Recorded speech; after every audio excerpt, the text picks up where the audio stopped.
Hello, welcome to Yellow Door Urban Homestead. I am Asia and I'm an urban gardener growing on about 154 square feet of bed space in my backyard. That does not include the bags and it does not include the orchard. Today I'm going to do a little bit of harvesting. I want to say thank you to Hillary Sanchez for sending me this awesome apron. I have some onions that are ready to harvest, so perfect timing. I really do appreciate it. So I believe I've told you all that this is my first time successfully growing onions, and I am so excited. I don't even know if I can explain how excited I am to have grown these onions this year. I started gardening in 2020. I think I've told you all that as well. And so I've tried to grow onions each year that I've been gardening, and I have not successfully grown them until now. So I'm excited about that. I grew these from seed. We put them in together. I'll put a link to that video down at the bottom in the description. The onions have started to fall over. There are a few that are still standing up, so I'm gonna leave them and let them continue to grow.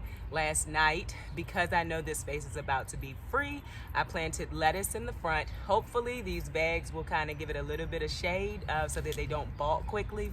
I also put some Swiss chard in here. I have Swiss chard in another bed from the fall, and it's still growing, and I do like Swiss chard, so I put more Swiss chard in this bed as well.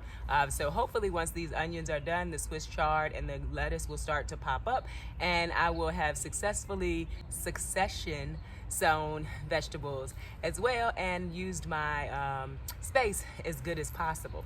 So I'm gonna pull one out and show you what I got because I'm so excited.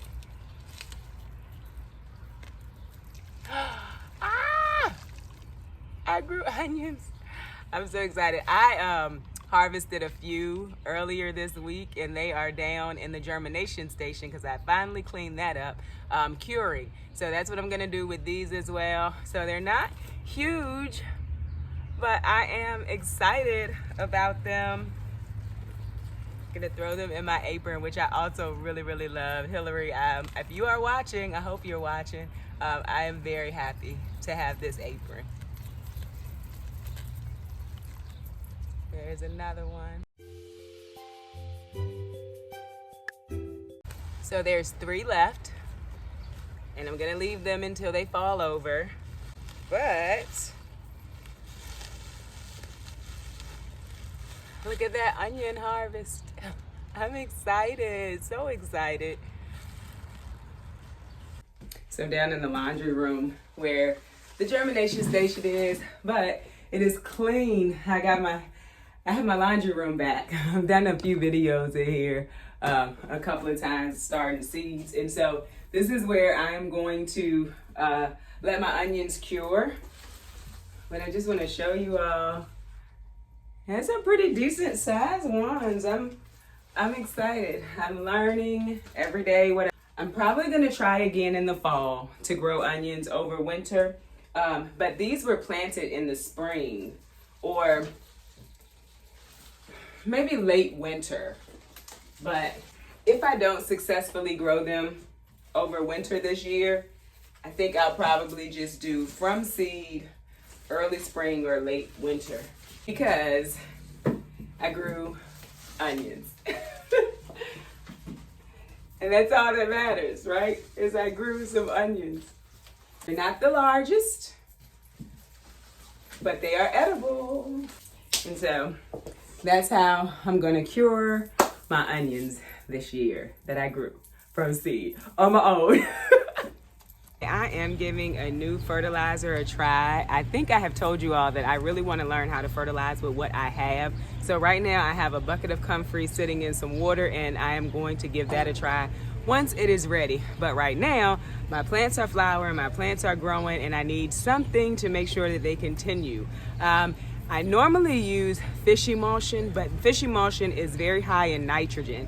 And for the summer vegetables that flower, such as tomatoes, squash, peppers, they need a fertilizer that's more balanced. And so I saw on Virginia Grace Living that he uses AgroThrive. And so I went to their website, and AgroThrive will actually let you have these samples of 2 different fertilizers for free. You only pay the shipping, which was $4.95 in my area. And so this bottle is only going to give me 1 feeding. It is this bottle, which is 4 ounces to 1 gallon of water. So I'm gonna give this a try on I'm thinking I'm gonna try it on the tomatoes that are in the garden bed because they look good. They're very green, but I don't have a lot of flowers. The tomatoes in the bags are flowering fine and actually starting to produce fruit. But the tomatoes and the peppers that's in the bag have a large amount of compost in the bag, because if you saw the video that I did when I made the soil, it was with compost and as well a bagged soil that had feed in it. So I'm gonna test this out on my tomatoes that are in the beds, and perhaps I'm gonna test it on the tomatoes that are in the bed on the other side by the orchard area. If I have any left, then I will test it on some other section of the garden. So because my watering can is 2 gallons, I grabbed the container that we put the chickens' water into their water with, and this is 1 gallon because I really want to follow the instructions. They gave me a fruit and flower sample and then just a general purpose. And so the difference is the N, P, and K. N stands for nitrogen, P stands for phosphorus, and K stands for potassium. And your plants need all of that for root growth, for flowering, for their green leaves, all of that. I think it's fine for me to use fish emulsion during the fall months because most of those plants are being harvested for their leaves. But when I want plants from flowers, I need to use some type of fertilizer that has a decent amount of potassium and phosphorus in them. So I'm going to take this, fill it with some rainwater, and pour one of these in, mix it, and then I'm gonna go ahead and water some of these plants, and then I'm going to watch them to see if it makes a difference. I'm also going to try Neptune's Harvest. Jess over at Roots and Refuge talks about that all the time, so I want to try that one as well. And give these a try and see what happens. So the instructions say that I should put this in 1 gallon of water. I should mix it well, shake this well, and then I should water until the first 2 inches of the soil is wet. And I kind of like their instructions because sometimes it says square feet, and I just kind of wing it, but I can put my finger down in the dirt and know if it's 2 inches wet. So I do like that. I am not affiliated with them, just by the way. I'm telling you, just it's something I'm gonna try, and I just want other people to know what I'm trying on my garden. So as I was saying, these plants don't look bad. They look just fine. However, this plant has flowers on it. These are indeterminate plants. And so you want to see a decent amount of flowers on your indeterminate plants because they're not going to grow much more. And so that's why I'm deciding to give this fertilizer a try on this bed and on the bed over there. I probably won't have any extra left. Side note, this fertilizer smells a bit like soy sauce. Yeah, I don't know.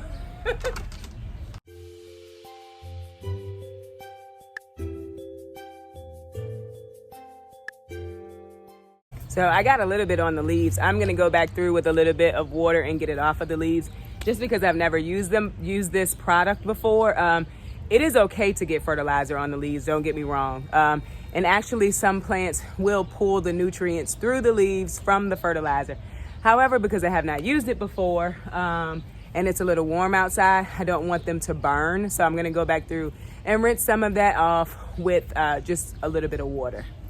I wanted to point out too that it is pretty late in the evening. I think it's maybe 6 o'clock. I don't know, I haven't checked. And so the sun is behind the tree. It is not best to fertilize your plants early in the day, especially if the sun is out, and especially if you're going to do like a foliar spray where you spray the leaves because it can burn your plants. The sun can essentially cook the fertilizer. So just kind of depends. Keep that in mind. I don't know which fertilizers will do it, but I've seen plenty of videos and I've read plenty of things that says it can happen. And so I normally either fertilize in the morning or I fertilize in the evening once the sun is down on my garden. I'll keep you posted on how I like the Agro Thrive fertilizer. I put it on those 2 spaces, and so those 2 spaces are the ones that I will watch. It says that you should fertilize it, I believe, every 1 to 2 weeks, and so that is what I will be doing, but I will let you know. Like I said, I'm gonna try Neptune's Harvest as well. There is a greenhouse in Richmond, so like that's the bigger city near me, and I'm gonna probably go up there tomorrow and grab some of that.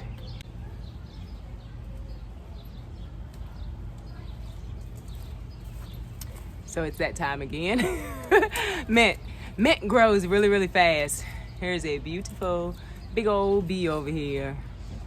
I don't know if I can get him. I was gonna try to get a video of him, but anyway, it is time again for the mint. So this whole row, aside from these 4 containers here, the chamomile and lemon balm and the oregano that I feed to the chickens, this whole row is mint. And so I'm gonna go ahead and harvest the mint and take it inside, put it in the dehydrator, dry it, and then I will chop it up with the coffee and spice grinder, and I use it for tea. So just like I was telling you last week with the oregano, mint has those spots where new leaves are coming out. So I try to cut above those, but it's all the way down the stem, and so it's gonna grow back. And like I said, mint is a crazy grower, just like most of the other herbs. And so I think I have 6 or 7 different varieties of mint, and all of these mint, going back to the video from last week, all of my mint plants were propagated from cuttings. I was doing I used to do every Saturday, participate in a seed swap on Instagram. And so someone sent me cuttings of mint that they already had. And that's how I grew all of the mint that's in my backyard. She sent them through the mail with some wet paper towel, and it worked out. And I have harvested from this mint this year maybe 7 times already. It grows really fast. It is perennial, and so it'll come back every year. I don't recommend planting it in your beds. Anything that you read will tell you mint will take over your garden bed. And so all of mine are grown in pots, and I am not having any issues with getting production out of them. You can also cook with it. I make tea with it, but there's so many things you can do with it, and I just this year want to make sure that I preserve it. It also can be used medicinally. I just need to do a little more research on that. And so now I have cut that mint plant back, and this is, I have to find the tag. I will show you all in a couple of weeks how this has come all the way back, because that's what it does. I have peppermint, I have spearmint, I have ginger mint, sweet mint, chocolate mint. And there's one other kind of mint I think down there. Nope, it's orange mint. That's what it is. I got super excited, didn't I? This is orange mint. That's what it is. Once I rubbed it a couple of times, I got the citrus smell out of it. So that's one thing of orange mint grown in a container, and I'm just gonna go ahead and harvest the rest of it.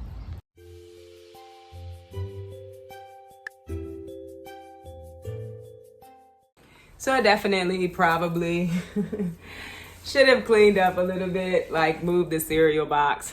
I didn't, I'm not going to, but anywho, here's my rest of my mint harvest. So we got chocolate mint, spearmint, and peppermint right here. And so I have 5 layers that goes to this dehydrator.